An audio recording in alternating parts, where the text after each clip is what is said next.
आप मैयत की बात कर रहे हैं ना, मैं जिंदा की बात कर रहा हूँ। हम तीनों यहाँ पे बैठे हुए हैं, हम अभी कहते हैं कि अल्लाह ताला मेरे बेटे के ऊपर सलामती भेजे, तो मेरे बेटे का जवाब देना जरूरी है जिंदा का? हम यहाँ पे बैठे कह रहे हैं, उसको पहुंच तो गई ना, उसको पहुंच गई ना यार, उसको पहुंच गई। डॉक्टर साहब एक सवाल, अगर वैसे मैं आपसे जनरल पूछता हूँ, ये कोई इतराज या तानो तशनी नहीं है, रूह का जमीन पे वापस आना इस फलसफे से साबित क्या होता है? नहीं, मैं ये कहता हूं इससे आप क्या साबित करना चाहते हैं? अब मुझे एक बात बताएं, शहीद है, शहीद को अल्लाह ने कहा कि मुर्दा ना कहो। तुम्हारे ईमान में नहीं आ सकता, वो मुर्दा नहीं है, उसको कहना भी, उसको मुर्दा वो है भी नहीं, और उसको अल्लाह ने ये भी कहा ना कि तुम्हारे गुमान में बात नहीं आ सकती, उसको मुर्दा कहना भी जायज नहीं है। लेकिन क्या वो दुनियावी तौर पे हुक्म मैयत में है कि जिंदा में? आप बताएं। हुक्म मैयत में। हाँ, अब क्योंकि उसकी बीवी निकाह कर, क्योंकि उसकी बीवी ने निकाह करना है। अब वो जुमेरात को गा रहा है, बीवी ने निकाह किसी और से किया हुआ है, तो रात की रूह उसकी आई, भाई वो तो रूह आई है ना, वो खुद। आप मुझे एक बात बताएं, यही कह रहा हूं, रूह आई है, रूह आई है। अब देखिए रूह आई है, उसको तकलीफ दी जा रही है। मौत जब आ गई किसी को और उसको गुस्ल दिया जा रहा है, उसको कफन पहनाया जा रहा है, क्या मुर्दे को ये एहसास होता है कि मेरे साथ ये हो रहा है? बिस्मिल्लाहिर्रहमानिर्रहीम। बिलाल भाई इसके बारे में भी हदीस मौजूद है, मैं भी थोड़ा सा दिबाचे के अंदर हिस्सा डालना चाहता हूँ। गाफिल समझे मौत को इख्तिताम ज़िंदगी है, ये शाम ज़िंदगी सुबह दवाम ज़िंदगी। हम ये समझते हैं कि मौत आई तो ज़िंदगी ख़त्म, हालांकि अगर कुरान पाक के आप मुख्तलिफ आयात का जायज़ा लें, मिन अय्यि शैइन खलक़ा मिन नुत्फ़तिन खलक़हु फ़क़द्दरा सुम्मा सबीला यस्सरा सुम्मा अमातहु फ़अक़बरा सुम्मा इज़ा शाअ अंशरा। अल्लाह ने लाइफ की सारी स्टेजेस को, बल्कि उससे कबल को भी बयान कर दिया, उसकी कबल की स्टेजेस को भी बयान कर। हल अता अलल इंसानी हीनुम मिनद दहर लम यकुन शैय्यन मज़कूरा। इंसान के ऊपर एक लम्हा ऐसा भी था कि जिस्म कोई नहीं था लेकिन रूह मौजूद थी। वो अलस्त का वाक़या कुरान पाक में पूरे का पूरा मौजूद है, आलम अरवाह का। फिर जिस्म में एक कतरे की शक्ल में मुंतकिल हुआ, फिर अल्लाह ताला ज़मीन पे लेके आया और फिर वो ज़िंदगी गुजारता रहा यहाँ तक कि मौत तक पहुँच गया।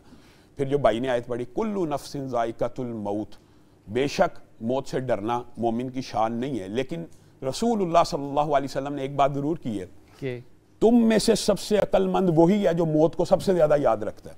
तुम में से सबसे अकल, याद रखने और डरने में फर्क है। हाँ, याद रखने और डरने में फर्क है। उलाइकल अकियास का हदीस में जिक्र है, बल्कि अक्लमंद है ही वही जो मौत को याद रखता है। अब अमूमी तौर पे हम जब मौत की बात करते हैं, मौलवियों के तबके की, हमारे तीनों का मसाइल एक ही है, तो लोग कहते हैं यार हर वक्त मौत, हर वक्त अज़ाबे कब्र, हर वक्त डराना। अल्लाह के बंदो, अगर हम ये बात नहीं करेंगे तो मौत नहीं आनी, फिर भी आनी है। मौत तो फिर भी आनी है। और ये एक ऐसी हकीकत है बिलाल भाई, पूरी दुनिया के मज़ाहिबों और गैर मज़ाहिबों, गैर मज़हब वाला भी अल्लाह को माने या ना माने मौत को मानता है। और मैं आपको एक बात कहना चाहता हूँ, कायनात में अगर मौत से पाक अल्लाह रब्बुल इज़्ज़त ने कोई शख्सियत बनाई होती तो वो आमिना के लाल हज़रत मोहम्मद रसूलुल्लाह सल्लल्लाहु अलैहि वसल्लम होते। लेकिन वो क्या कह रहे हैं, ये जो शाह साहब ने बात की है ना, इन्ना लिल मौति सकारात, ये बात सच है। रसूलुल्लाह सल्लल्लाहु अलैहि वसल्लम ने फरमाया मौत की सख्तियां हैं। नबी कह रहा है, रसूल कह रहा है, कायनात का सबसे मुत्तकी, कायनात का सबसे अफजल कह रहा है मौत की सख्तियां क्या हैं? हाँ, पसीना आना, बीमारी का, वो जो कांटों पे से चादर का खींचना है, वो मिसाल ठीक है। वो बहरहाल उसके लिए दो हदीसें अलग अलग मौजूद है कि बंदा मोमिन की जो रूह है ना, वो ऐसे निकलती है जैसे पानी बशकीज़े से निकल जाता है, लेकिन उससे कबल की बीमारी की तकलीफ है। इन्ना लिल मौति सकरात, रसूलुल्लाह सल्लल्लाहु अलैहि वसल्लम ने कहा मौत की तकलीफें हैं। और जो आपने पेशानी की बात की है ना, ये भी हदीस सही है कि बंदा मोमिन की मौत पेशानी के पसीने से आती है। और ये हदीस भी सही है जिसकी तरफ आपने इशारा किया है कि रूह जो निकलती है वो हलक से निकलती है, पाँव सबसे पहले मुर्दा होते हैं, ये रूह निकलना शुरू हुई। रसूलुल्लाह सल्लल्लाहु अलैहि वसल्लम ने फरमाया जब मुंह से निकलती है तो आंखें उसका ताक़ुब करती हैं। गोया मौत बुनियादी तौर पर रूह और जिस्म के आपस में ये अलहदा होने का नाम है। जब रूह थी हाली, जिस्म मौजूद नहीं था, हमारा शऊर कम था। आलम अरवाह का आपको मुझे याद नहीं, लेकिन सैयदना अली ने कहा था चूंकि कुरान में आयत आ गई तो मुझे याद भी है। गोया वो ईमान था। तो जो शऊर होता है ना बिलाल भाई, एक बात बड़ी समझने की जरूरत है, आलम अरवाह में कम था, अगली स्टेज में जब माँ के पेट में मुंतकिल हुआ बढ़ा, माँ के पेट से बाहर आया और बढ़ा। और ये बात हकीकत है, उलमाए मुहद्दिसीन ने ये बात लिखी है कि जब मौत की घाटी आएगी ना, शऊर इससे बढ़ेगा। आलम बरज़ख की जो बात की है वो आलम बरज़ख में मुंतकिल हुआ, शऊर बढ़ना मर रहा होता है। मैं जानना चाह रहा हूँ, जब शख्स कोई मर रहा होता है, क्या उस वक्त उसको ये सारी होश होती है कि मेरा शऊर बढ़ गया? बिल्कुल। रसूलुल्लाह सल्लल्लाहु अलैहि वसल्लम की दो देख रहा होता है, जान रहा होता है। आयत है, कुरान की आयत है, 3 आयत है बल्कि, लेकिन बात तवील हो जाएगी। रसूलुल्लाह सल्लल्लाहु अलैहि वसल्लम ने फरमाया जिस वक्त मौत की घड़ी आती है तो दाएं और बाएं फरिश्तों की कितारें लग जाती है, दाएं साइड पे नेकी के और बाएं साइड पे बुराई के। तो बंदा अगर नेक कफन लेकर आते हैं, हाँ वो टाट भी लेके आते हैं बुराई के फरिश्ते, कांटे, टाट और ये बदबूदार खुशबूदार चीजें, और ये खुशबूदार लेके आते हैं। और यानी कि मरते हुए उस शख्स को ये इल्म हो जाता है कि अब मेरा हिसाब क्या होगा। मरने से पहले इंसान को उसके ठिकाने का अंदाजा हो जाता है। इसीलिए कुरान पाक की आयत है कि वो जैसे ही कोई भी मोमिन हो या गैर मोमिन, इसमें अल्लाह ने कुरान में तफरीक नहीं की, रब्बी लौला खरतनी इला अजलिन करीब। हर बंदा कहेगा जितना मर्जी नेक हो, ए अल्लाह, अब पर्दे जो उठ गए, बरदख के पर्दे उठ गए, फरिश्तों को देख लिया, ए अल्लाह एक मौका दे दे, एक मौका वापस जाने का दे दे, 3 मिनट 3 सेकंड ही दे दे कि मैं अपने वारसों को वसीयत ही कर दूं कि वो सदका करे और नेक अमल करें।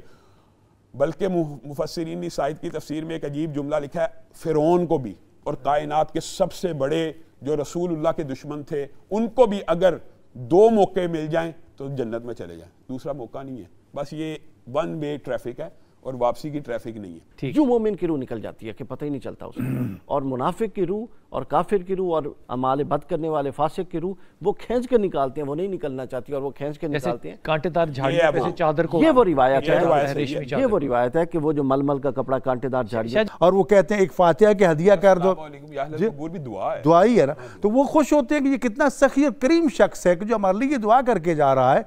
हुजूर एक दस आ रहे थे कि मुर्दे को कब्र में डाल दिया गया। अब मैं गुस्ल को छोड़ रहा हूँ, सारा जनाजा छोड़ रहा हूँ, कब्र में जब डाल दिया तो मुर्दे को एहसास होता है कब्र का उस वक्त? बिलाल भाई, मैं वो डालने से पहले थोड़ा सा अपना भी इनपुट देना चाहता हूँ। बहुत सी बातों से इत्तेफाक है, चंद बातों से जुज़वी इख्तिलाफ है। जो शाह साहब ने हदीस बयान किया वो हदीस सही है कि शैतान मौत के वक्त आता है और पानी, और उसको कहता है मुसलमान थे ना तो तकलीफ में हो, आज यहूदी बन जाओ तो तकलीफ से मैं निजात दूंगा, आज ईसाई बन जाओ, यहूदी दोनों भी रिवायात हैं, यहूदी बन जाओ तो भी, ईसाई बन जाओ तो भी। इसी तरह जैसे ही कब्र में उतारा जाता है तो एक कब्र में ऑटोमेशन सिस्टम लगा हुआ है।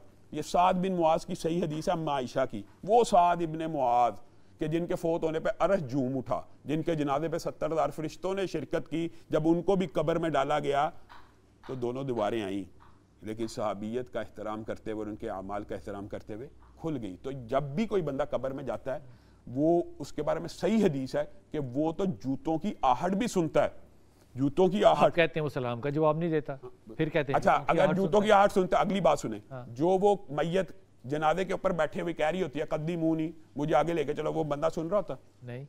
ये लेकिन वो तो इतना इख्तिलाफ है, समझ गए ना, वो कह रहा है लेकिन हम तो ना, हम तक नहीं आ रही, हम तक नहीं, ये बात मैं कह रहा हूँ और क्या।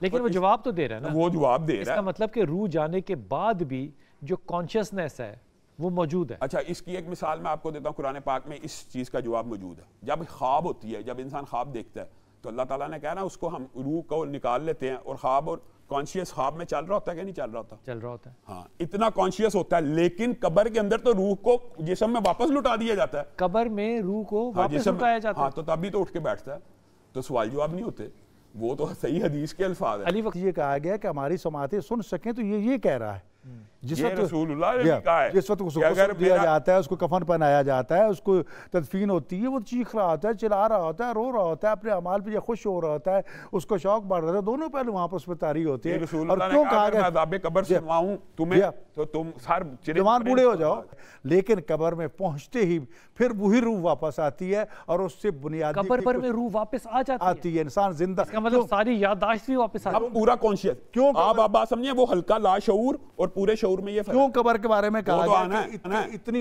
गहरी बनाओ कि इंसान इस तरह इजी होकर बैठ जाए, इसलिए कब्र को गहरा होना चाहिए। छोटी कब्रें आजकल बनाते हैं वो नहीं बनानी चाहिए कि उसमें इंसान आराम से बैठ सके। तो बगली कब्र की इजाजत है। हाँ, बगली कब्र की, लेकिन उसमें भी ये कहा गया ना कि बगली कब्र सच्ची मुच्ची उठ के बैठेगा। बिल्कुल बैठेगा, क्यों नहीं बैठेगा? तो बगली कब्र में कैसे बैठेगा? बगली कब्र भी ऐसे ही कहा गया ना, उसको इतना गहरा अल्लाह ताला ने जितनी खुली बगल से इनकार तो नहीं किया गया ना।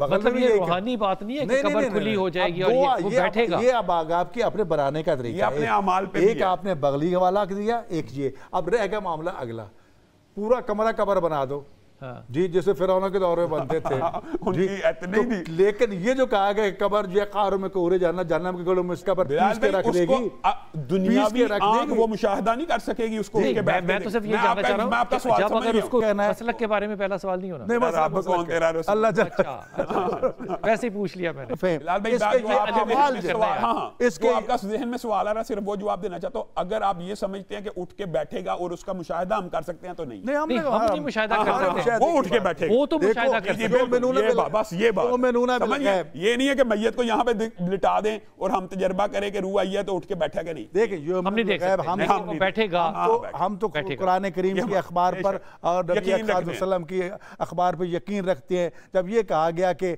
जब उसका तकिया जो है मट्टी का बनाओ, उसको दाएं पहलू पर लिटाओ, उसका रुख किबला की तरफ होना चाहिए, ये सारे आदाब जो बताए गए, इसका क्या मतलब है? कब्र में जब ये कहा जाएगा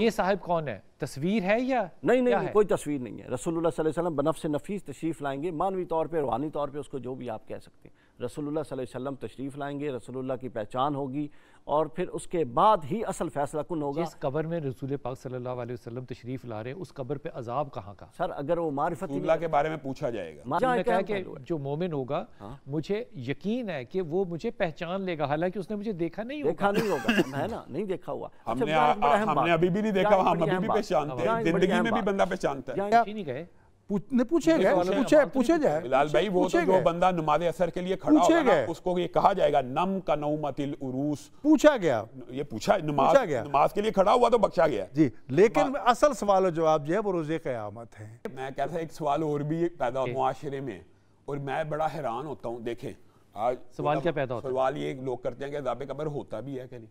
कुछ लोग ऐसे मुआशरे में मौजूद हैं जो अज़ाब कब्र ही के मुनकर हैं। अज़ाब कब्र जो है ये हिसाब किताब है, ये सवाल अलग है। अज़ाब कब्र के हवाले से ये जो अज़ाब कब्र है ना, इससे भी बंदा मोमिन के कई मर्तबा अल्लाह ताला गुनाह माफ करता रहता है हत्ता कि वो हशर के दिन तक पाक हो जाए। मैं सिर्फ चंद बातें इस वाले, यानी कि अज़ाब कब्र मिले, अज़ाब कब्र मिलने से भी गुनाह माफ होते हैं। आखिरी दिन यौम मुमकिन है उस दिन जन्नत में चला। अगर इजाजत दे तो मैं एक जुमला यहाँ कहना चाहता हूँ डॉक्टर माजरत के साथ।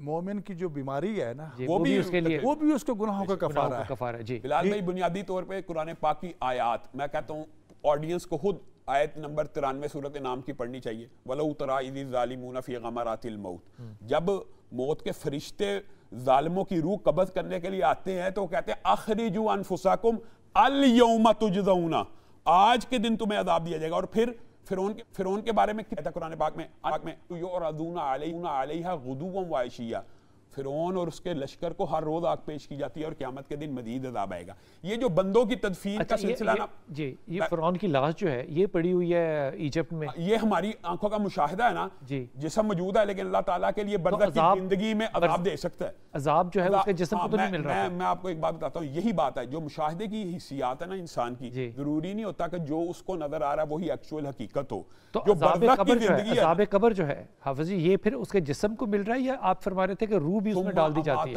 हाँ, अब ये वो जो आपने वो बात की, वो तो सवाल जवाब देने के बाद, अच्छा उस रूह का सवाल जवाब देने के बाद रूह फिर निकाल ली जाएगी, आला इल्लीन में चली जाएगी या सिज्जीन में कैदखाने में डाल दी जाएगी। ये तो एक ऑब्वियस सी बात है। लेकिन मैं ये कहता हूँ वो जो रूह का डालना भी है, क्या वो जिंदगी इस दुनिया की जिंदगी है?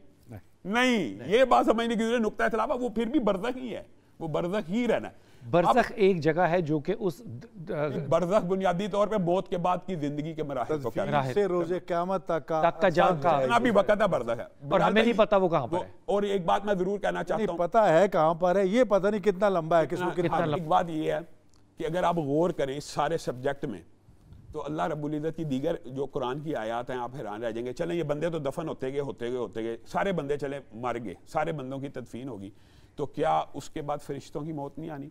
फरिश्तों की मौत एक ऐसी चीज़ है, कुल्लु नफ्सिन ज़ाइक़तुल मौत, फरिश्ते पहले दूसरे सातवें आसमान की बाद रवायात ज़ईफ़ भी हैं लेकिन मफ़हूमन दुरुस्त हैं, हत्ता के 4 मुकर्रम मलाइका को भी मौत आ जाती है। और फिर कुरान की आयत है कुल्लु शैइन हालिकुन, मुहद्दिसीन और मुफस्सिरीन ने यहाँ पे पता क्या लिखा है? फरिश्तों की अमवात के बाद ऐसे ऐसे फरिश्ते हैं बिलाल भाई, अगर आसमान पे सजदा करें तो आसमान की चूल्हे हिलना शुरू होती है, इतने बड़े बड़े फरिश्ते हैं, उनको भी मौत आ जानी है। और उनकी मौत देने के बाद कुल्लू शैइन हालिक, उनका जो तर्जुमा ट्रांसलेशन तशरीह किया ना मुफस्सिरीन ने, वो ये किया दीगर आयात से कि अल्लाह ताला ने सिर्फ हर जिंदा को मौत नहीं देनी, बल्कि जितनी अशिया पैदा की हैं सबको तलपट कर देना है। सबको तलपट करने के बाद अल्लाह रब्बुल इज्जत कुरान पाक में कहते हैं उस दिन अल्लाह रब्बुल इज्जत कहेगा लिमनिल मुल्कुल यौम, लिमनिल मुल्कुल यौम, और खुद जवाब देगा लिल्लाहिल वाहिदिल कहार, आज बादशाही किसकी है। दुनिया में उस वक्त कोई मखलूक नहीं होगी और कोई इस सल्तनत नहीं होगी, और अल्लाह ताला पुकार के कह रहा होगा।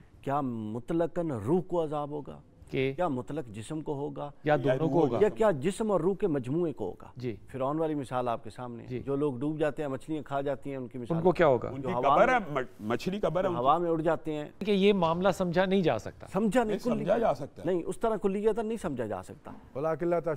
हाँ, शोहदा की जिंदगी की मौत को अब देखे ना, शोहदा तो जिंदा है, कुरान उनको मुर्दा कहने से भी मना करता है, लेकिन उनको रिस्क भी पहुंचता है। अब दूसरी तरफ उन पर वो मामलात और अहवाल भी जारी हैं, तो लिहाजा ये चीज़ कि जो होता है अहले सुन्ना का जो इजमाई मौक़िफ़ है, उसके नज़दीक जो अज़ाब और सवाब है वो रूह और जिस्म के मजमूए पर है, और इसके अंदर रूह और जिस्म के मजमूए पर है। जो इसका मतलब ये हुआ जिस्मानी तकलीफ भी फील करता है। हाँ, और जो इसका मतलब रूह जो दी जाती है वो तो दी जाती है जब तक 3 सवाल नहीं हुए।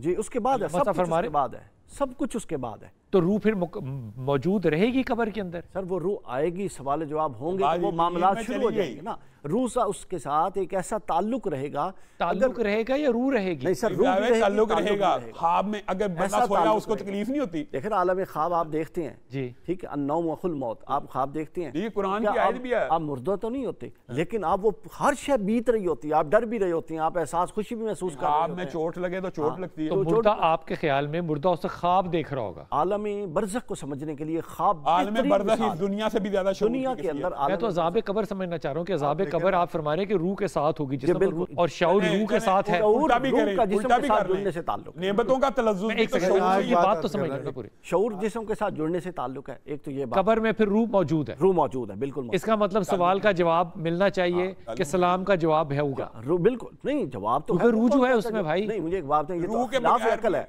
एक तो ये है कि हदीस में मौजूद है कि हर शब जुमा अरवाह जो है वो अपने अहले खाना के यहाँ आती हैं, देखती हैं कि हमारे लिए क्या कुछ नहीं होगी, लेकिन बहरहाल मैं अपनी बात कर रहा हूँ। हम इस तस्वर को बातिल करार दे दें कि सलाम तो अब फेल अबस तो खुदा नहीं चाहते, हम फेल अबस थोड़ी समझते हैं। अब देखिए, हम तो ये कहते हैं ये दुआ है, अब दुआ तो हर जगह पहुंच जाती है। अब सवाल तो जब सलाम का जवाब जिसे आ जाए तो ये तलब रहमत है। नहीं, मुझे एक बात बताएं, जब हम किसी के लिए बददुआ करते हैं तो बात दुआ का पहुंचती है ना, पहुंचती है ना। हाँ जी, तो अब फिर सलाम भी पहुंचता है ना। मैं तो यही कह रहा हूं, मैं तो सिर्फ पहुंचने का बात, अब मैं जवाब की बात करें, जवाब देना जरूरी नहीं है कि हर बात का जवाब भी हो। ये तो दुआ, आप पहुंचने की बात तक तो मान गए। बात ये हम कहते हैं कि नहीं, जो खुदा के मुकर्रब बंदे वो जवाब भी देते हैं, अगर ना ये फेल अबस होगा, फेल अबस करने का ये कहां से साबित होता है कि जवाब देने से पहले अबस खत्म? पहले अबस है ना, अगर आप खाली सलाम अलैकुम रहमत कर क्या फायदा, जवाब ही नहीं मिलना। तो तुम पे सलामती करे, ओहो, तो हम किसी के लिए भी कह सकते हैं, उसका वापस जवाब देना लाजिम। इसका मतलब दुनिया में भी आप किसी को सलाम करें तो उसका जवाब देना लाजिम नहीं है क्या? नहीं, देखिए मैं इधर बैठा हूँ, मैं आपको अल्लाह ताला देखिए सलाम सुन्नत है ना, लेकिन मेरे पर जवाब देना वाजिब है। मैं कहता हूँ, मैं मैयत की बात नहीं, मैं जिंदा की बात करता हूँ। एक मिसाल जो आपने मिसाल दी है, सिर्फ 1 मिनट, सिर्फ 1 मिनट यार बात करने के अंदर जो अल्फाज और सीगों का इंतखाब है वो उर्फ के मुताबिक। एक बात बताता हूँ, आप मैयत की बात कर रहे हैं ना, मैं जिंदा की बात कर रहा हूँ। हम तीनों यहाँ पे बैठे हुए हैं, हम अभी कहते हैं कि अल्लाह ताला मेरे बेटे के ऊपर सलामती भेजे, तो मेरे बेटे का जवाब देना जरूरी है जिंदा का? हम यहाँ पे बैठे कह रहे हैं, उसको पहुंच तो गई ना, उसको पहुंच गई ना यार, उसको पहुंच गई। अब मेरी बात सुनो, अपने कलिमात को देखें, मेरे अल्लाह मेरे बेटे पे सलामती अस्सलामु अलैहि अला इब्नी, हां अल्लाह भेज रहा है ना, वहां तो हम अस्सलामु अलैकुम व रहमतुल्लाहि बिलाल, आप पे मेरा सलाम, वो सामने बैठा मुखातिब करके उसको मैं कह रहा हूं, जवाब दूं उसमें फर्क आ जाता है। जब खिताब आ जाए, खिताब का जवाब देना जरूरी होगा। सामने बैठे हुए नहीं, हां तो ठीक है ना। तो मैं तो यही बात समझाने की कोशिश कर रहा हूं कि अगर जिंदा भी पीछे घर में बैठा हो तो उसके ऊपर कह रहा है हमें वो ऊपर जवाब देना वाजिब नहीं है, जो मैयत के ऊपर कैसे वाजिब? तो कब्रिस्तान में जाके क्यों कर रहे हैं? फिर घर में वो फेल अबस हुआ ना कब्रिस्तान में, अल्लाह ताला तुम्हारे ऊपर सलामती करे, हम उनसे जवाब की तवक्को रखते हैं। आप कह रहे हैं कि यहाँ पे मुझे एक बात बताएं, हम उनको जवाब की तवक्को रख के सलाम उनके ऊपर दुआ भेज, अभी तक तो यही कर रहे थे। एक बात बताएं, चलें अभी इन्होंने बात की, बिलाल भाई एक और दिन नबी अल्लाह बिज़ने अहले नबी के घर में उनकी इजाज़त को बयान दाखिल ना हो, आज भी घर वही का आयत खत्म हो गई है। हम ये कायल हैं, तो फिर कायल है, उसका मतलब ये है कि मुझे एक बात बताएं, शहीद है, शहीद को अल्लाह ने कहा कि मुर्दा ना कहो। हाँ, तुम्हारे ईमान में नहीं आ सकता, वो मुर्दा नहीं है, उसको कहना भी, उसको मुर्दा वो है भी नहीं, और उसको अल्लाह ने ये भी कहा ना कि तुम्हारे गुमान गुमान में बात नहीं आ सकती, उसको मुर्दा कहना भी जायज नहीं है। ठीक, लेकिन क्या वो दुनियावी तौर पे हुक्म मैयत में है कि जिंदा में, आप बताइए। हुक्म मैयत में। हाँ, अब क्योंकि उसकी बीवी निकाह कर, क्योंकि उसकी बीवी ने निकाह करना है। अब वो जुमेरात को गा रहा है, बीवी ने निकाह किसी और से किया हुआ है, हाँ, तो जुमेरात की रूह उसकी आई, भाई वो तो रूह आई है ना। वो आप मुझे एक बात बताएं, यही कह रहा हूं, रूह आई है, रूह आई है। अब देखिए रूह आई है, उसको तकलीफ दी जा रही है। किसको? ये रूहों का जो उसने शरई निकाह किया है। सिर्फ ये बात बता दें कि रूह का, अली भाई को भी शामिल कर लें। रूह का वापस घर में आना कहां से साबित है? देखिए हुजूर ने फरमाया मेरी हयात भी तुम्हारे लिए खैर है और मेरी वफात भी खैर। हयात इसलिए खैर मैं मौजूद हूं तो तुम्हारे लिए मंबा हिदायत हूं, और वफात इसलिए खैर कि जब मैं यहाँ से जाऊंगा तो तुम्हारे अच्छे अमाल पर अल्लाह के यहाँ शुक्राना करूंगा और बुरे अमाल पर। इसका इस बात से जवाब नहीं निकला ना? जवाब निकला ना, कैसे? वो वहां बैठ के अमाल का मुशाहिदा हो रहा है तो अल्लाह के यहाँ शुक्राना हो रहा है। मुझे एक बात बताएं कि मिराज की रात अब एक छोटा सा वक्फा और आते हैं वापस। अच्छा, मुझे एक बात बताएं, शहीद यासीन का और जो सही हदीस से आता है कि शहीद की रूह परिंदे के कालम में डाल दी जाती है और जन्नत में तो वापस भी तो आती है ना साहब के लिए। एक मिनट जरा, साहब के लिए वापस नहीं आती। एक मिनट, इल्लीयीन में बिल्कुल ये कहीं नहीं लिखा, इल्लीयीन में जाती हैं और फिर वहां से वापस नहीं आ सकती, परिंदे में जाती हैं वापस। अच्छा चलें, ये हदीस आप मानते हैं, नम का नौमत, बिल्कुल हदीस से इब्ने जौज़ी की किताब। रूह की वापस आने का कोई सवाल का जवाब ये दें कि वो वापस आती है कि नहीं? बिल्कुल आती है, क्यों नहीं आती? वापस आती है अहवाल का, चाहे वो परिंदे के पोटे में हो चाहे अलायीन में हो, वो वापस आती है। देखिए मैं अर्ज करता हूँ, उसके अंदर यह है कि जब सवालों जवाब पूरे हो जाते हैं तो फिर अगर वो जवाब दे दे तो उसके बाएं तरफ से खिड़की खोली जाती है जहन्नुम की, और कहा जाता है कि अगर तू जवाब न देता तो ये तेरा ठिकाना था, अब तेरा ठिकाना ये, दाएं तरफ खेली जाती है, और कहा जाता है कि अब तू जन्नत की सैर कर, और उसके बाद उसकी रूह को वो सैर बगैर रूह के साथ होगा। तो बताएं ना, रूह के साथ होगा। हदीस का अगला जुमला क्या है? जी, रूह के साथ पूरी पढ़ें। रूह के साथ होगा। नम का नौमतिल उरूस, देखें वो पहली रात भाई वो नम तो जिस्म है, सो जा, ओ भाई वो जिस्म को जो उठाया था ना सवालों के लिए, उसको कह रहे हैं अब वो वापस कैसे आ रहा है? इसका जन्नत दिखाई जाती है क्या दोज़ख? और ये जो हम हदीस शुरू में अर्ज कर दी थी, ये जो शुरू में अर्ज कर रहा हूँ, तो मेरे आज जन्नत, जन्नत के बागात में से एक बाग है, तो बाग क्या चीज़ है? अब रहेगा मामला, और उसके बाद दर्जात की बुलंदी, एक है मगफरत के पहलू, एक है दर्जात की बुलंदी। मगफरत जो है तो इस वक्त शाजी ये हो रही है कि क्या रूह शामिल है इस अजाब में या इस जन्नत में कि नहीं? दोनों चीजें मुश्तरक है। ये चीज तो अब जब खाली जिस्म को तो वो तो उसमें तो मतलब जन्नत में तो वो उसका जाना ठीक है, समझ में आ रहा है। दोज़ख के अंदर रूह भी जल रही है साथ जिस्म। बिल्कुल, ये तो तभी उसने कौन सा गुनाह किया है? रूह गुनाह उसने नहीं किया, रूह का तलज़्ज़ुज़ की वजह से जिस्म ने गुनाह। दोज़ख में या जन्नत में नफ्स से जा रहा है, और नफ्स मिलाप है रूह और जिस्म। लाल भाई, रूह उसी नफ्स के साथ शऊर के लिए जिस्म, और शऊर होगा तो अज़ाब में। एक बात वैसे रूह हुक्म खुदाबंदी है, उसको कैसे आप दोज़ख में लेके जा रहे हैं? सर वो हुक्म खुदाबंदी अमर अल्लाह ने सादिर कर दिया, हर शे अल्लाह के सदूर से मौजूद है। दोज़ख भी अल्लाह ने खुद सादिर किया, यूं तो भी अल्लाह के हुक्म से ही है। अच्छा, ये एक जल्दी से इस बात का जवाब दीजिएगा, ये फरमाइए कि क्या मुख्तलिफ लोगों के अज़ाब कब्र जो है वो मुख्तलिफ नौइयत? बिल्कुल, हर एक का मामला बिल्कुल मुख्तलिफ होगा, उसकी नियत, उसके मामलात और उसके अमाल की बुनियाद। सबसे आसान कब्र का एक सवाल करके, सिर्फ एक सवाल जो ज़हन में, सबसे पहले डॉक्टर साहब एक सवाल, अगर वैसे मैं आपसे जनरल पूछता हूँ, ये कोई इतराज़ या तानो तशनी नहीं है, रूह का जमीन पे वापस आना इस फलसफे से साबित क्या होता है?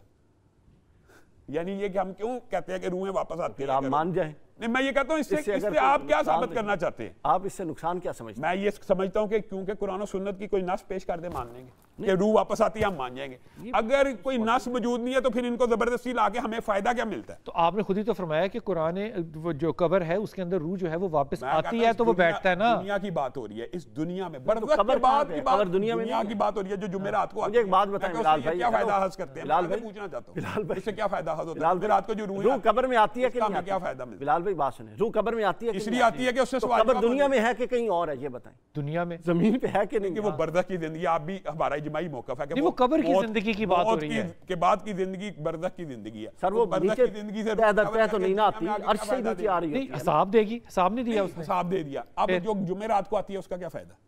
मैं सिर्फ ये पूछना चाहता हूँ, जुमेरात अपने हालात को देखती है आके, मेरे बच्चे क्या कर रहे हैं? एक कुरान और सुन्नत साबित हो, मान जाएंगे। अब उस 40 दिन तक कहते हैं आती रहती है। अब बात जा रही है हमारी, जिसमें शायद यकीनन इख्तिलाफ भी बात आप करती हैं कि क्या मरने के बाद मेरा फातिहा पढ़ना या मेरा दुआ करना मुर्दे को फायदा पहुंचाता है? दुआ करना के ऊपर कोई इख्तिलाफ नहीं जी। तब दुआ जब पहुंचाती है, फायदा पहुंचाती है, तो उससे अज़ाब कब्र भी साकित हो सकता है, उसके दर्जात की बुलंदी का बायस भी बन सकता है। तो ये सारी चीजें फातिहा का जो इख्तिलाफ है ना वो ये है कि फातिहा मैं पढ़ूं और मैं कहूं इसका सवाब इसको मिले, ये इख्तिलाफ है। दुआ तो हम कैसे होता है? फातिहा मैं पढ़ूं तो सवाब नहीं मिलेगा? अब मैं कहूँ कि मैंने नेक औलाद जो कैसे मिलता है? हाँ, दुआ से। कि अल्लाह ताला उसकी मगफिरत फरमा दे। तो ये दुआ नहीं मांगी जा सकती कि जो मैंने फातिहा पहुंचे इसका सवाब उसको मिले? सदका जारिया, मैं आपको औलाद साले, ये चीजें, इन चीजों के हम कायल हैं। तो फिर कायल बात वही है ना, औलाद साले काम औलाद साले करे, सवाब उनको सिर्फ जुज़वी है। देखिए हम सवाब एक ऐसी, हम माली सदका सारा मैयत की तरफ से करने का आपको माली सदका, आप कोई भी नेक काम करें, उस नेक काम से एक अजर जनरेट होता है। आप मेहनत नेक करते हैं, औलाद आपको नेक कमाई करें तो होती है। बनेगा। वो कमाई मैं जेब में रख लूं या मैं कहूं यार ये आप भी थोड़ा सा ले। माली सदके का तो डॉक्टर साहब एक मिनट, इख्तिलाफ ही अब उसमें ये है तो किस चीज का इख्तिलाफ है? बदनी इबादत का इख्तिलाफ है। एक मिनट है, ये पहले इख्तिलाफ नहीं, बदन की तरफ ही आ जाए। बदन की तरफ एक मिनट सुन लें, डॉक्टर साहब, मैं खोलना चाहिए। अच्छा, हमारे मैं बात मुकम्मल माली कर सदका मैयत की तरफ से, दोस्त की तरफ से, किसी भी मैयत की तरफ से करना जायज है। मेरा सवाल, लेकिन मैं ये कहूं कि मैं कुरान पढ़ रहा हूं और ये कुरान मैं तुझे पहुंचा रहा हूं दोस्त, मैं तुझे बख्श रहा हूं, मुझे सवाल कर, मुझे नहीं पहुंचता, मैं हज बदल के लिए जाता हूं जी, वो क्या उसमें माली सदका भी शामिल है ना, इसलिए जायज है। ये क्या वो हदीस से मैं साबित उसकी है। कज़ा नमाजें मेरे जिम्मे है, बेटे बड़े बेटे कज़ा नमाजें नहीं है, ये हमारे ये इख्तिलाफ है ना, इख्तिलाफ समझना चाहिए। तो कज़ा नमाजें हैं, उसके जिम्मे खुम्स व ज़कात वाजिब अदा नहीं किया। सारे लोग फातिहा पढ़ते हैं, ये कोई नहीं पहुंचती, यकीनन पहुंचती। हमारे नजदीक इन्होंने जो बात की ना, देखें फातिहा पहुंचती है कि नहीं पहुंचती? का पहुंचता है, इन्होंने कहा या सब तो काले मौत ये अगर गाली फातिहा पहुंचती है कि नहीं? फातिहा नहीं पहुंचती। अपने कोई चीज आप कह के मैयत को पहुंच जाए, ये नहीं पहुंचनी। हाँ, जो चीजें कुरान और सुन्नत से साबित है। तो वो अल्लाह के रसूल ने जो कहा था कि तूने जिस तरह उधार देना, अगर तू देता तो वो निकल जाता है, इसलिए तो जो उनके लिए करेगा वो उन तक पहुंचेगा, तो वो क्या था? वो माली सदका की बात, इसके लिए माली सदका, इसके लिए भी इन्होंने बात की है नमाज फातिहा पढ़ने की कोई जरूरत नहीं है। आपके यहाँ फातिहा पढ़ने की कोई जरूरत नहीं है। हमारे नजदीक दुआ उसके मुतबादिल है ना। हम तो फातिहा पढ़ने की, अच्छा अब इख्तिलाफ सुने, हम तो फातिहा दुआ मानते हैं या नहीं? हम फातिहा को, अब बात ये जो इनके सवाल के ये आप तो फातिहा को मानते हैं, दुआ इसलिए आमीन कहते हैं। हम फातिहा को दुआ की इब्तिदाइया मानते हैं। ये देखिए मेरी बात समझ रहे, देखें अभी यानी दुआ हम कहते हैं, दुआ से कबल फातिहा और दुरूद पढ़ना चाहिए और फिर दुआ करनी चाहिए। अच्छा, जो दुआ मांगी जा रही है, एक सेकंड, जो उर्दू में दुआ मांगी जा रही है, उससे पहले आपने सूरह फातिहा और दुरूद पढ़ना है, ठीक है ना? अब सूरह फातिहा और दुरूद आप पढ़ रहे हैं और उसके बाद आप उर्दू में दुआ मांग रहे हैं, तो आप अरबी में मांग लें। उर्दू वाली पहुंच जाती है, वो जो आपने अरबी वाली पढ़ी है वो नहीं पहुंचती। ये क्या मतलब है? उसके अंदर आप क्या कह रहे हैं? इहदिनस सिरातल मुस्तकीम, अल्लाह मुझे सीधा रास्ता दिखा, कि उसको सीधा रास्ता दिखा। अपने लिए अजर लिया है, अपने लिए अजर लिया, अपने लिए कह रहे हैं कि उसके लिए कह रहे हैं, अपने लिए अजर लिया और उसको शामिल किया ना। आपके अजर में फर्क पड़ेगा, पड़ेगा। अगर आप ये इस मानने को, अगर आप ईसाईयत के, इसका मतलब रोजे को बख्शा नहीं जा सकता कि मैं अपने रोजे किसी को बख्श। एक बात बता, अगर आप इस कुलिये पे आए तो रसूलुल्लाह की नेकियां पूरी उम्मत को जन्नत अपनी मर्जी है। देखिए क्या बात हुई, रसूलुल्लाह के मैं अपना अजर पूरी उम्मत में बांटता हूं, तो कोई एक बताएं गुनाहगार। अल्लाह ताला के रसूल की रहमत ने तो सारी उम्मत को वाकई बख्शवाना है। हज़रत फातिमा और फुफ्फो को क्या कहा कि अमल का मैदान गर्म करना, ये ना सब वो इसलिए था कि अमल छूट ना जाए, वो अलग बात समझिए। ये कुलिया लोगों को कभी नहीं बताना चाहिए कि किसी का अमल बताना चाहिए। किसी का अल्लाह के रसूल ने कहा ला इलाहा इल्लल्लाह जिसने पढ़ा वो जन्नत में जाएगा। भाई बताएं, नहीं बताना, क्यों नहीं बताना? बताना मैंने ये नहीं कहा, मैं इस बात से इनकार नहीं, मैं ये कह रहा हूं कि आप नेकी का काम करें और आप मिसाल दे रहे हो नमाज नहीं। फिर मैं दुआ पढ़ता हूँ कि अल्लाह ये मैंने नेकी का अमल किया है, मैंने जो इससे अजर हासिल किया है, इस अजर में मेरे माँ बाप को भी शामिल कर। माँ बाप तो वैसे ये दुआ हो गई, माँ बाप तो वैसे शामिल, ये दुआ हो गई ना, दुआ भी करें। तो औलादे साले को जो कहा गया कि औलादे साले जो मर्जी का है, तो वो किस, मैं तो फर्द, मेरा बाप अलग है, मैं अलग, वो एक जान है नहीं, अलग है। तो मैं दुआ करूं, नेकी मैं कर रहा हूं, उनका बेटा होके सवाब उनको मिल रहा है, उन्होंने आपकी तरबियत की है ना, आप दुआ कर रहे हैं। तो बात हुई आगे, तो जहां पर फातिह नहीं पहुंच रही, आप उस्ताद पहुंच रही है। हम हजारों तालिबों को पढ़ाते हैं, शागिर्द अगर दुआ करते तो क्या कह दिया ना, सबके इत्तेफाक। अच्छा, अगर मैं ये दुआ मांगूं कि अल्लाह ताला, एक सेकंड, अगर मैं ये दुआ मांगूं कि अल्लाह ताला जो फातिहा मैंने पढ़ी है, ये मैंने कुरान पढ़ा है, इसकी मैंने तिलावत की है, इसका अजर मेरे माँ बाप को दे, अब पहुंची? बिल्कुल पहुंची, क्यों नहीं? आप क्यों ठुक गए हैं? अगर आप पहुंचाना चाहते हैं तो वो भी सुन लेते। देखिए मेरी बात सुनिए, अली को भी शामिल होने दे बेचारे को। अली भाई इस बारीक तकसीम के लिए दोनों की नहीं समझ आ रही, इस बारीक तकसीम के लिए भी कोई नस चाहिए, दलील चाहिए, जिसमें शाम भाई कह रहे हैं कि माली तो चली जाती है। देखिए माली की नस्ल मौजूद है, औलाद क्या औलाद हसना नहीं है उसमें? नेक औलाद भाई, नेक औलाद, एक मिनट, मैं तो नास को तो मानता हूं, जान अर्थ तो सुन ले, नेक औलाद है। अब आगे यहाँ तखसीस कहाँ पे है कि नेक औलाद ये करेगी तो इसका पहुंचेगा और ये करेगी। मैं आपको बताता हूँ गार वाला वाकया, आपने जो पहुंचाना चाहते हैं ना, वो भी तीन पत्थरों वाला, 3 पत्थरों वाला गार, वो किस तरह पहुंचनी है? ऐ अल्लाह, अगर मैंने ये सूरत फातिहा आपकी रजा के लिए मैंने पढ़ी है, ऐ अल्लाह अगर आपकी रजा के लिए मैंने पढ़ी है तो मेरे वालिदैन को माफ कर दो, फिर तो अल्लाह की रजा के लिए हर काम होता है। 3 पत्थरों में उन्होंने अपनी नेक अमाल का क्या वास्ता दिया? अल्लाह अगर हमने ये नेकी का अमल आपके लिए किया, ये नहीं है लिखा उसमें, यही है हदीस। ना अगर ये ना लिखा उसमें है कि मैंने ये काम किया, मुझे इसके इवज बख्श दे। इन दोनों से पूछ रहे, अगर उसमें ये जुमला ना हुआ मैं जिम्मेदार हूं, ए अल्लाह अगर मैंने ये नेकी आपकी रजा के लिए किया तो पत्थर पीछे हटाए।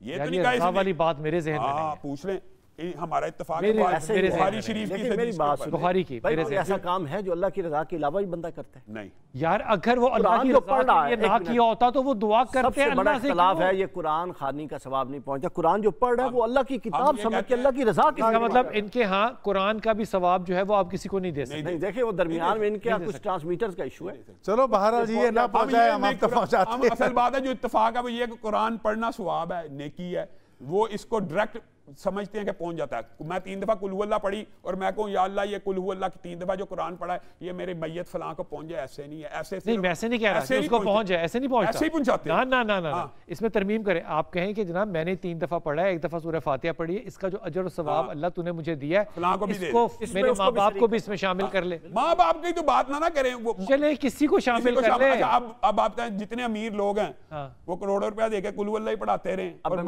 तो बख्शे। अब सुन लीजिए, बख्शे अब मोटो की तरफ आपके मतलब की बात है, आपके मतलब अब सुन ले, मतलब हमारा कोई नहीं है। अब ये इन्होंने इंपॉर्टेंट बात की है, क्योंकि हर चीज में हमारे यहाँ गलू जरूरत से ज्यादा आ चुका है। एक पॉइंट ज़हन में रख लें और हमारे सामीन भी सुन लें, जो इसाले सवाब है ये रिलीफ जरूर है, लेकिन ये उस कुरान का और उस अमल का बदल नहीं है जो साहिब कब्र पर करना वाजिब। इन्होंने कहा नमाज भी पढ़ी जा सकती है। नहीं, नमाज कज़ा है, कज़ा एक अलग चीज है। एक बंदे में होती है, पूछ ले सारी उम्र नमाज हज बदल है, कज़ा है, रोजे कज़ा है। एक बंदा बेनमाजी फौत हो गया, उसके बच्चे नमाज पढ़ सकते हैं क्या? उसके कज़ा नमाज़ी पढ़ सकते हैं। देख ले ये अब ये आपने नहीं देखे कि वो, लेकिन इसका ये हरगिज़ मतलब नहीं है कि जानबूझ के नमाज़ छोड़ता जाए, इसका ये मतलब नहीं है। आपके यहाँ भी नमाज पढ़ी जा सकती है क्या? आपके यहाँ तो कज़ा वालिदैन नहीं पढ़ी जा सकती है, बिल्कुल पढ़ी जा सकती है। क्यों नहीं पढ़ी जा सकती? अब ये देखें कि इसकी नास होनी चाहिए कि नहीं। अब ये बताएं, ये इबादत है ना? देखें वो दुआ है, के पास एक औरत आई थी, दुआ है। अगर वो मेरे बाप होता और उसने सदका करना होता, हज करना होता, नस मौजूद है। वो कहते हैं माली पहुंच जाती है जो आप पैसा तो पहुंच जाता है, बाकी काम नहीं पहुंचता, पैसा पहुंच जाता है। कहते हैं कि पैसे के जरिए जो इबादतें बदनी करवाई, नस दे दें, पैसे वाली पहुंच जाती है, बदल पैसे के साथ कराई जाती है ना लाल भाई, पैसे के साथ इस पर ये नस दे दें कि जो माली इबादत है नमाज़ें इजारे की है, फिर दूसरी रुक जाती है बात, फिर इजारे की नमाज़ों की तरफ आ जाए। पेश करता हूं, बताएं कि जो बंदा किसी के लिए बेर कुआं खोदेगा, पानी का चश्मा सराब करेगा, वो उसका स्वाब पहुंचता जाएगा। सही है, सही है। मैं तो ये कह रहा हूं नसूस क्यों कहां पे पेश करें कि अमली जो बदनी इबादत है उसका नहीं पहुंचेगा। मैं आपको बताता हूं, हज की नस मौजूद है कि आपने शुभरमा के बारे में हज किया कि मौजूद नहीं है, वो बताएं। यही कह रहा हूं, जो इबादत होती है ना हमारे नजदीक, बुनियादी इख्तिलाफी नुक्ता भी है, बाकी सब हमारे नजदीक इबादत तौकीफी है, ये भी हमारा एक इख्तिलाफ पाया जाता है। हमारे नजदीक मरने वाले के लिए आसानी पैदा करें, उसको पहुंचा दें। बिलाल भाई, हमारे नजदीक इबादत की नस होना जरूरी है। तो वो ये हुआ ना, देखो इबादत उस वक्त तक इबादत नहीं बनती जब तक वो रसूलुल्लाह से साबित ना हो और रसूलुल्लाह ने उसका हुक्म ना दिया हो। अगर कोई मौलवी आज उठ के रसूलुल्लाह रऊफुर रहीम थे, बेशक दीन पूरा है, दीन मुकम्मल है, लेकिन माअल्लाह रसूलुल्लाह ने ये नेकी का काम बताना भूल गए थे, हम इस चीज के कायल नहीं है। अगर ये नेकी का काम होता रसूलुल्लाह की जिंदगी में होता, अगर ये नेकी का काम होता सहाबा भी कुरान पढ़ पढ़ के अपनी मैयतों को बख्शवाते होते, अगर ये नेकी का काम होता तो उस दौर में होता। अगर वो उस दौर में नहीं है तो वो दीन में नहीं है। नहीं, सहाबा किराम तो यहाँ बैठ के उन्होंने तबलीगें भी इस तरीके से नहीं की यार, तबलीग तो की है ना, तालीम भी तबलीग तो की है, उन्होंने तो इस तरीके से निजाम में तालीम भी। इस बात को खत्म करते हुए इस तरह ले जाएं बात। देखिए नमाज इजारा पढ़ी जाती है जी, उसकी उजरत तो दे दी जाती है ना, इजारे के रोजे रखे जाते हैं, नमाज इजारा इनमें हम में नहीं है, होगी ठीक। हज देते हैं और आखिरत में यानी नहीं, एक फर्क है ना, एक बात फर्क है, वो ये कि जब क़यामत उस हिसाब से पहले जो अजाब आएगा वो हो सकता है दोज़ख के अजाब से आपको बचा ले। ये जो ये भी बात है, इसका ये बात, और ये अज़ाब कब्र जरूरी, आप ये ना कहें कि ये सारा अजाब जो है जरूरी नहीं है टोटल कॉन्टेक्ट में, ऐसा नहीं है। कुफार को तो वो अजाब नहीं बचाएगा, तो ये कोई कायदा नहीं है कि कुफार को नहीं बचाएगा। कब्र कायदा नहीं, बंदा मोमिन को अज़ाब कब्र फायदा देगा, जालिम को, एक मिनट, जालिम को भी नहीं बचाएगा, क्योंकि वो तो उधर करके आया, तो जितना मर्जी अजाब भुगत। और फिर ये भी जब तक उनके हक अदा नहीं करेगा नहीं गएगा। बिलाल भाई, जाबिर बादशाह को भी नहीं बचाएगा। किसी को एक दिन अज़ाब कब्र होना, किसी को 2 दिन, किसी को 3 दिन, किसी को सारी कब्र में, ये तो बंदा मोमिन के तो बंदा वहाँ हो या ना हो उसको अज़ाब कब्र होगा, गुनाहों की वजह से ये उस बंदे को अज़ाब कब्र होगा। तो वहाँ से जो 7-7 मुर्दे निकलने हैं, 70-70 मुर्दे निकलने हैं, वो सारों को बराबर हो रहा है। आपके ख्याल में खलत मलत अल्लाह ताला के यहाँ हो जाता है? नहीं, रसूलुल्लाह सल्लल्लाहु अलैहि वसल्लम ने उस बंदे की हदीस इसीलिए बयान की कि एक बंदे ने ये सोचा कि अब मैं बड़ा बुरा हूँ और मैं मरने लगा हूँ, तो उसने कहा यार मेरी आग लगा देना, राख हवा में कफन चोर था वो, हवा में बिखेर देना। तो अल्लाह ताला ने कहा राग बिखरी हुई को अल्लाह ने इकट्ठा करके कह दिया ये तूने क्या किया? उन्होंने कहा अल्लाह आपके सामने खड़ा होने से डर गया था, बस इस बात ने कहा मैं तुझे माफ करता हूँ। तो अज़ाब कब्र का जो आपने सवाल पूछा, हमारे नजदीक क्या हमारा इस पे इजमाई मौक़िफ़ है कि जरूरी नहीं है कि जिसको अज़ाब कब्र हो उसको अज़ाब जहन्नुम भी हो सकता है वो अज़ाब कब्र भुगत के बख्शा जाए, हो सकता है एक दिन का भुगत के उसके पानी में डूबे हुए के लिए अज़ाब कब्र क्या है? उसके लिए कब्र जो है वो पानी है, पानी है। आग में जले हुए के लिए अज़ाब कब्र क्या है? मैं कहता हूँ कब्र एक नेक आदमी आग से जल सकता है, हाँ उसके लिए शहादत की बिशारत है, शहादत है। ये अच्छा ये बात भी समझने की जरूरत है। लोग समझते हैं शायद आग से जो जल गया वो बुरा ही होगा। रसूलुल्लाह सल्लल्लाहु अलैहि वसल्लम ने फरमाया जो आग से जले उसको जो रमजान में मर रहा है, जो रमजान में मरेगा, जो रमजान में मरेगा, क्या वो जन्नत में जाएगा? क्योंकि दोज़ख के दरवाजे तो ऐसी कोई ना कतई नहीं है कि कोई, लेकिन उसके ऊपर तखफीफ तो होगी ना, तखफीफ होगी, 30 दिन नहीं खुड़की खुलनी दोज़ख की। हाँ इंशाल्लाह इंशाल्लाह इंशाल्लाह ज़न्नुल मोमिन खैरा, वो तौबा करके मरेगा जनाब इंशाल्लाह, खुदा उसको तौबा की तौफीक देगा। मन अत्ताइब कमन ला ज़ंब लहू, ज़माना की हालत में मरने वाला जन्नती है वैसे। लिहाजा अल्लाह के दरवाज़ा हम तो कोई खोला है, ये नहीं है कि माह रमज़ान में मरेगा तो जन्नत में जाएगा। रोज़े रख रहा है, अल्लाह के हाजिरी लगवा रहा है। बाबा जो इबादतों का हक के हमसे अदा नहीं हो सकता, मौला अली अलैहिस्सलाम जैसा आबिद कह रहा है कि मेरे अल्लाह जितना तेरी इबादत करने का हक था वो अली अदा नहीं कर सका जी। तो बाबा हम तो वो मिसाल बनी, एक वाक़या जिक्र किया किसी ने कि एक आलिम दीन बड़ा जाहिद मुत्तकी परहेजगार बड़े खुशू खुशू नमाज़ें पढ़ता था, एक मुझ जैसा आया फटाफट 2 वुज़ू छट्टे मारे और 2 टकरे मार के भागने लगे। कहने किधर क्यों आया था? जो वैसे ही आया था, क्या किया? वैसे कुछ नहीं। अब वो कहने क्या करूँ नमाज मैंने भैया, उसने कहा ये नमाज, उसने कहा जी मैं हाजिरी लगवाने आया था बस।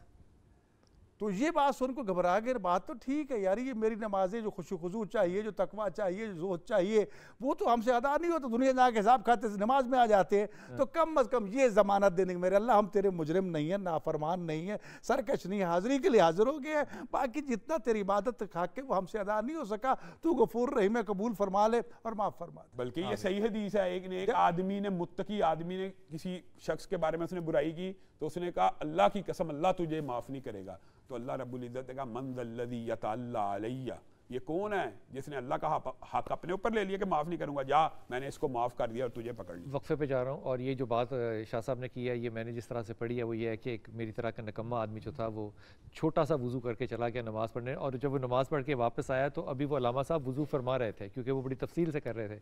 तो उन्होंने कहा ये किस तरह की नमाज़ है? उसने कहा हुज़ूर नमाज तो आप अदा करेंगे जाके, मैं तो सिर्फ अल्लाह को सजदा करके ये बताने आया था कि मैं अभी तक बागी नहीं हुआ तेरे से। एक वक्फा लेते हैं, वापस आते हैं।